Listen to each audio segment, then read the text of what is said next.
વડોદરા શહેરના મકરપુરા વિસ્તારમાં ગત રાત્રે અકસ્માતની ઘટના સામે આવી। બરોડા ડેરી નજીક આવેલા પ્રતાપનગર બ્રિજ પાસે એક કાર ચાલકે બેફામ ડ્રાઇવિંગ કરતા એક્ટિવા ચાલક મહિલા અને રિક્ષાને અડફેટે લીધા હતા। સ્થાનિકોના જણાવ્યા મુજબ કારમાં પોલીસની નામ પ્લેટ મળી આવી હતી તેમજ કાર ચાલક નશાની હાલતમાં હોવાની શંકા વ્યક્ત કરવામાં આવી રહી છે। ગાડીમાંથી દેશી દારૂની બોટલ મળી આવ્યાનો પણ આક્ષેપ કરવામાં આવ્યો છે। અકસ્માતમાં એક્ટિવા ચાલક મહિલા અને રિક્ષા ચાલકને ઈજા પહોંચતા તાત્કાલિક સારવાર માટે હોસ્પિટલ ખસેડવામાં આવ્યા હતા। ઘટનાની જાણ થતાં મકરપુરા પોલીસ તાત્કાલિક સ્થળ પર પહોંચી કાર ચાલકની અટકાયત કરી। પ્રાથમિક માહિતી અનુસાર કાર ચાલક પોલીસ કર્મચારી હોવાનું જાણવા મળ્યું છે અને ઘટના સમયે વર્દીમાં હોવાનું પણ સામે આવ્યું છે। વધુ તપાસ હાથ ધરાઈ છે। ક્યારની આ ઘટના છે?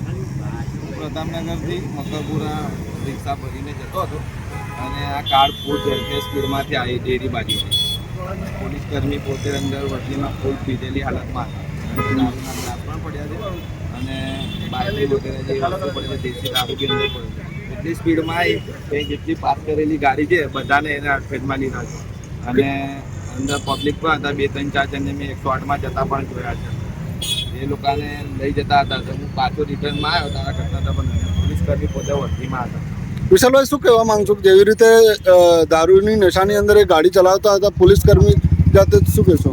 મારું કહેવું એમ છે કે ડ્રાઇવિંગ સમયે તો પીવું જ ના જોઈએ દારૂ અને આ સમયે આ પોલીસ કર્મી જે સરકારી કર્મચારી કહેવાય એ પોતે આ વસ્તુ લેવું જ ના જોઈએ અને આ સવારમાં દૂધની જગ્યાએ આ લોકો સવારમાં ડ્રિંક કરે એ સારું ના કહેવાય અને આ પાછા આમ જનતા પબ્લિક લોકો તો અહીં બંગલાના લોકો ઘરે કામ બી કરે છે અમારા જનરલ જેમ કે અહીં બધા લોકો ફૂટપાથ પર લોકો ચાલે છે। સારું આ તો ચાલતા નતા કોઈને લઈને નકર કેટલા લોકો જીવલેણ હુમલો બની જતો હોય જગ્યા પર અને આ લોકો અહીંથી 2-4 જણને તો એ લોકો સયાજી હોસ્પિટલમાં ખસેડ્યા છે એ લોકો।